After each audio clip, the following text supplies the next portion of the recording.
nukuri ndatabaza amakungu nahuye n'umwuzure sigira ahantu bagaze na hamwe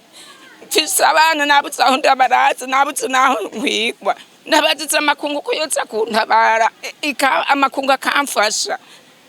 basi bakarondera ahantu bari munsi ngahagararaho n'abana kuko nabuze aho nsira abana amatongo yaratwawe n'umwuzure amatongo yaragiye inzu yarambomokeye ko igikoni nari guhagaramo cyaragiye ibintu byose byaragiye n'impene zaratwawe nta kintu nsigaranye ndumupfakazi aho ndabuze ikimfaze ndabuze ikintora nuko ndatabaza amakungu andhore ndiko ndatabaza ntabaza amakungu andhore nta kuntu nani ikintu nakimwe nakuye mu nzu aho ndagaragara mfise igikwembe kimwe ndikirengana gapira nuko ndatabaza amakungu abana mfashe aho mbangazi nabuze aho nkwigwa naho mpagarara nta kindi ndakambiye amakungu nukuri ndatabaza amakungu yemwe makungu ni mutabare ndubufakazi narako umugabo wanze yarapfuye na mugabo ngira ndumufakazi nukuri ndaremerewe ngeze kure ngeze kubutemba aho ndi mu mfura ndiko ndanyagirwa nico gituma ntabaziza amakungu abana baraho haruguru mu biti niho nabasize mu giti niho bahagaze